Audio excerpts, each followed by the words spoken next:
हमारे विभिन्न ज्ञानवर्धक कार्यक्रम देखने के लिए आप हमें अभी सब्सक्राइब करें, बेल आइकन को प्रेस करें ताकि आप देख सकें हमारा कार्यक्रम सबसे पहले। और अधिक जानकारी के लिए फेसबुक पेज को लाइक करना न भूलें। जय माँ इंद्राक्षी। इंद्राक्षी धाम में दर्शकों आप सभी का हम हार्दिक स्वागत करते हैं। आज के दिन जिन जातकों का जन्म दिवस है, मैरिज एनिवर्सरी है, उन सभी को हमारी तरफ से बहुत बहुत शुभकामनाएं। आज योगिनी एकादशी है, बहुत सुंदर पर्व है और आज के दिन हम क्या क्या कर सकते हैं, सारा चिंतन इस सब्जेक्ट में आपको सुनने को मिलने वाला है। आइए पहले आज का हम पंचांग देख लेते हैं। 5 जुलाई सन 2021 दिन सोमवार, आषाढ़ मास, कृष्ण पक्ष, संवत 2078, तिथि योगिनी एकादशी, नक्षत्र भरणी, राहु काल 7:30 से 9, दिशा शूल, पूर्व दिशा। एकादशियों का माहात्म्य हमारे देश में, हमारे जीवन में, हमारे धर्म में बहुत विशेष प्रकार से उसकी मान्यता है। एकादशी का व्रत रखने वाला साधक परम मोक्ष की प्राप्ति करता है और ये जो योगिनी एकादशी होती है, ये विशेष प्रकार के पापों का दमन करती है, शमन करती है। ये जीवन है, हमें किसी न किसी रूप में हमसे पाप हो ही जाते हैं। शास्त्रों में यहाँ तक उल्लेख है, यदि हम किसी के साथ गपशप करते हैं, कितनी बारीक बात बता रहे हैं जिस पर शायद आज ही किसी का ध्यान जाता हो। गपशप करना मतलब गप्पे मारना, झूठ बोलना।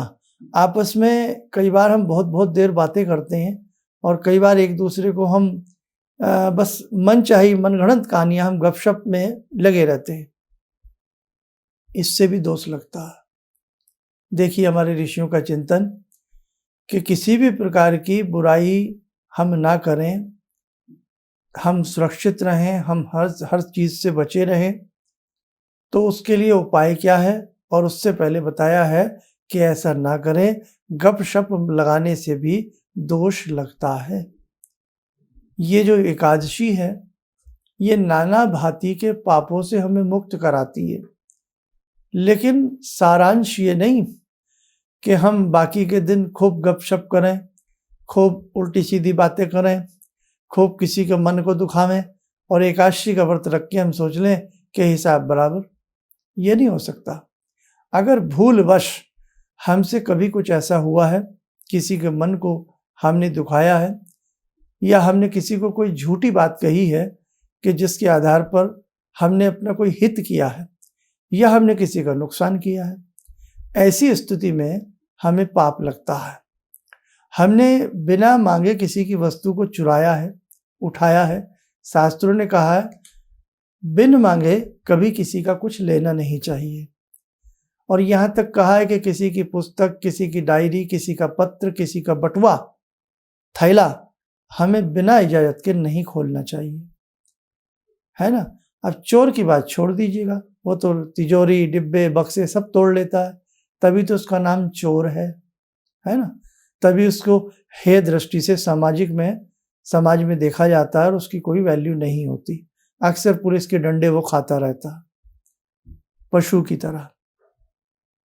तो हमसे जाने अनजाने में किसी भी प्रकार का कोई अपराध होता है और हम बहुत विनीत भाव से, बहुत शुद्ध भाव से हम एकादशी का व्रत रखते हैं, उसके महात्म्य की कथा को सुनते हैं या सुनाते हैं, हमें पुण्य की प्राप्ति होती है।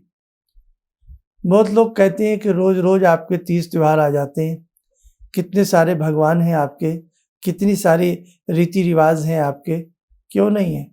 व्यक्ति गलतियों का पुतला है। नस नाड़ियों से लेकर के, मनोमस्तिष्क के विचारों से लेकर के, मन की कोल कलोल कल्पनाओं से लेकर के, हमने जाने कितनी गलतियां दिन में करते हैं। इतना जल्दी से उनका शुद्धिकरण नहीं हो सकता।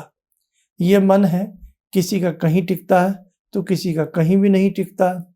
इसलिए ऋषियों ने इस दौड़ते हुए मन को बांधने का प्रयास किया है, तरह तरह के रीतियों में, तरह तरह के रिवाजों में, तरह तरह के व्रत में, तरह तरह के भगवान की दिव्य उपासनाओं में।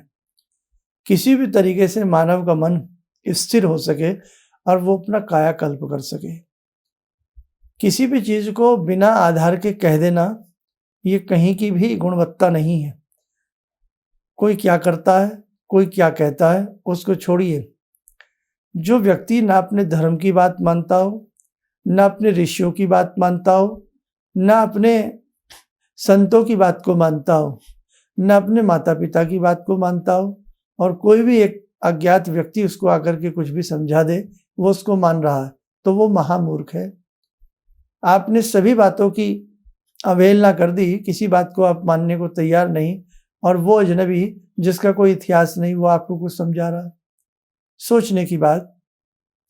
आज हम ऐसी ऐसी तरफ पूजाओं की तरफ दौड़ रहे हैं जिनका कोई धर्म से लेना देना नहीं है, जिनका कोई धर्म से मतलब नहीं है।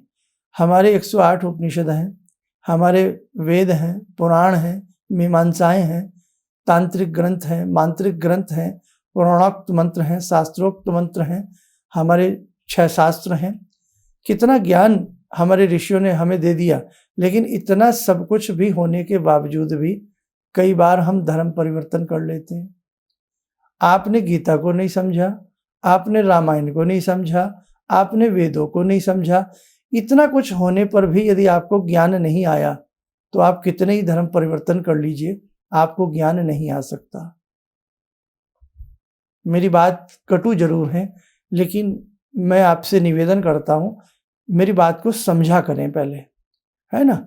जिसने अपनी माँ को माँ नहीं कहा, जिसने अपने पिता को पिता नहीं कहा, जिसने अपने घर को घर नहीं समझा, जिसने अपने देश को देश नहीं समझा, जिसने अपने धर्म को धर्म नहीं समझा, वो क्या समझेगा? उसे हम क्या समझा सकते हैं, है ना। तो बस कहने का भाव यही है। आज ऐसी स्थिति है कि हम अपने बच्चों को बहुत अच्छे से समझाने का प्रयास करें। पैदा होते ही बच्चे के हाथ में हम नाना भांति के खिलौने देते हैं, हम नाना भांति का उसका मनोरंजन करते हैं, कंप्यूटर गेम पर बच्चे को लगा देते हैं, नाना भांति की और उसके मनोरंजन की सुख सुविधाओं को हम ढूंढने का प्रयास करते हैं। बड़ा होता है, माथे पर हाथ रखते हैं, अंग्रेजी पाश्चात्य स्कूलों में हम उसको पढ़ाते हैं, अंग्रेजियत उसके ऊपर हावी हो जाती है। कभी हमने शायद ही लगता है कि रामायण का कोई श्लोक अपने बच्चे को याद कराया हो, तो बच्चा बड़ा होकर तो यही कहेगा ना कि ये सब फोड़पंथी है, ये सब अंधविश्वास है। क्यों? हमने बचपन से उसको कोई धर्म की बात का विश्वास दिलाया ही नहीं, है ना। हम पिकनिक पर बच्चे की फीस जरूर भर सकते हैं स्कूल में, लेकिन किसी तीर्थाटन, किसी धर्म स्थान पर हम बच्चे को ले जाने का प्रयास नहीं करते। पहले ही कह देते हैं बच्चे हैं, इनका मन नहीं लगेगा। तो पहली भूमिका हम ही खराब कर देते हैं अपने बच्चों की। कहने का भाव, एकादशी जैसा महात्म्य है, वो क्या समझेंगे, बंदर क्या जाने अदरक का स्वाद। आज वो समय है, यदि थोड़ा भी दिल धड़कता है आपका धर्म के प्रति, अपने बुजुर्गों के प्रति, अपने देश के प्रति, अपने संतों के प्रति, अपने ग्रंथों के प्रति, तो अभी भी समय है। अभी भी हमें अपने बच्चों को, अपने समाज को, अपने आस को, अपने पड़ोस को, अपने संबंधियों को चेताना होगा। उन्हें धर्म के मर्म को समझाना ही होगा। बस ज़्यादा मैं आपसे कह नहीं सकता। बस आप ध्यान रखें, क्योंकि आप कुछ अच्छा कार्य नहीं करेंगे तो कौन करेगा? आप जिम्मेदारी नहीं लेंगे तो कौन लेगा? संतों की कृपा देखिए कि अगर आज ये ग्रंथ ना होते तो शायद हम भी कुछ ना जान पाते। गीता प्रेस का उपकार देखिए कि साहब कितनी मोटी मोटी पुस्तकें, मात्र 100 रुपया, मात्र 150 रुपया, ये उपकार नहीं तो क्या है। और एक बच्चे की, इंग्लिश मीडियम के बच्चे की एक छोटी सी 10 पन्नों की पुस्तक देखिए, 350 रुपये की, कलेजा बाहर आता है। जब उसके स्कूल का बैग खरीदा जाता है तो 6, 7, 10 हज़ार की पुस्तकें आ जाती हैं। सोचिएगा आप, तो ये लूट नहीं है तो क्या है। लेकिन हम बोल नहीं सकते, हम कुछ भी नहीं बोल सकते। क्या बोल सकते हैं हम? कुछ भी नहीं बोल सकते। तो कहने का भाव, आप यदि आगे नहीं बढ़ेंगे तो कोई आगे नहीं बढ़ सकता। यदि आप अपने बच्चे को नहीं समझाएंगे तो कोई भी आपके बच्चे को नहीं समझाएगा। बल्कि एक दिन वो आएगा कि आपका बच्चा इतना पढ़ा लिख जाएगा कि वो आपको ही आंखें दिखा करके समझाने लगेगा। तब आप कमरे में बैठ के रोना, सोफे के सामने बैठ के रोना, शर्मा जी की वीडियो देखते हुए रोना, संतों की वाणी को सुन करके रोना। इसलिए उस रोने से पहले हंसना सीख लें और बच्चों को कुछ अच्छे से समझाना सीख लें। आइए दर्शकों, समय हो चला है जगजननी विंध्यवासिनी माँ भगवती से जुड़ने का। ॐ सिन्दूरारुणविग्रहां त्रिनयनां माणिक्यमूलस्फुरात् स्तारानायकशेखरं स्मितमुखी भापेन वक्षोरुवां पाणिभ्यामलपूर्णरत्नचषकां रत्नोत्परां बिभ्रति सौम्यां रत्नगटस्थरक्तचरणां ध्यायेत्पराम् अम्बिकां खड्गं चक्रगदेषु चापपरिगान् शूलम्बुशुण्डिं शिरा शङ्खं संदधतीं करे स्त्रीनयनां सर्वाङ्गभूषावृतां नीलासमद्युतिमास्य पाददशकां सेवे महाकालिकां यामास्तो स्वपितैहरो कमलजो हन्तुं मधुं कैटवं विद्युद्दामसमप्रभां मृगपते स्कन्दस्थितां भीषणां कन्या विहकरवालखेटविलसा धस्ताविरासेवितां हस्तैश्चक्रगदाशिखेटविशिखां चापं गुणं तर्जनीं विप्राणामलिलात्मिकां शशिधरां दुर्गां त्रिनेत्रां भजे। कवच बना लें, ध्यान करें, भगवती का अनुग्रह हम सबके ऊपर बरस रहा है।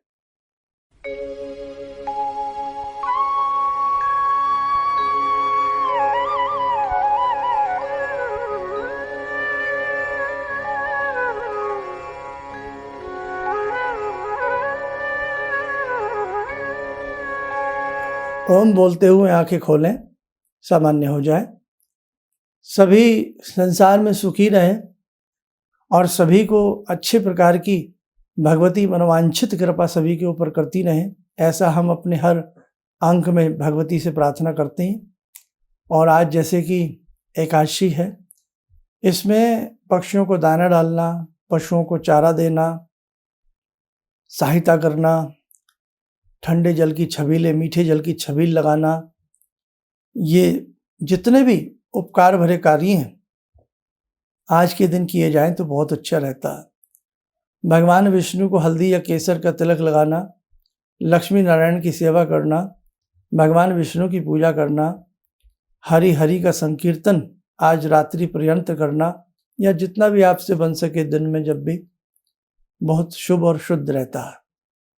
आपकी समस्त मनोकामनाएं पूर्ण हों। इन्हीं शब्दों के साथ हम अपनी वाणी को विराम करते हैं। जय मां इंद्राक्षी। ऑर्डर्स मेरे पास लगभग ना के बराबर थे। मेरी फैक्ट्री लग रहा था कि शायद मुझे बंद करनी पड़ेगी, कोई दूसरा बिजनेस करना पड़ेगा।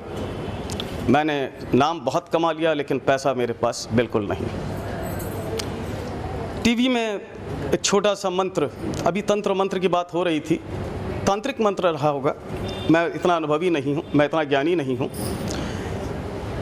मैंने उस मंत्र को पढ़ा, रविवार के दिन उन्होंने पढ़ने के लिए बताया था।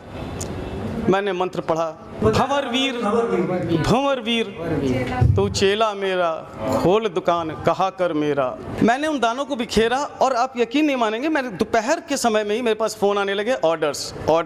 आज की तारीख में मैं इतना परेशान हूँ, इतने ऑर्डर्स हैं मेरे पास, लेकिन आज भी मैं परेशान हूँ क्योंकि मैं उन ऑर्डर्स को एग्जीक्यूट नहीं कर सकता। अभी भी मुझे आपकी ही शरण चाहिए। ऑर्डर्स मेरे पास बहुत हैं। किसी भी समस्या के समाधान के लिए मिले प्रसिद्ध हस्तरेखा एवं वास्तु विशेषज्ञ प्रोफेसर धर्मेंद्र शर्मा जी से। नोट: शिविर में भाग लेने हेतु एवं व्यक्तिगत रूप से मिलने के लिए कॉल करने का समय सुबह 10 बजे से शाम 6 बजे तक। हमारे विभिन्न ज्ञानवर्धक कार्यक्रम देखने के लिए आप हमें अभी सब्सक्राइब करें, बेल आइकन को प्रेस करें ताकि आप देख सकें हमारा कार्यक्रम सबसे पहले। और अधिक जानकारी के लिए फेसबुक पेज को लाइक करना न भूलें।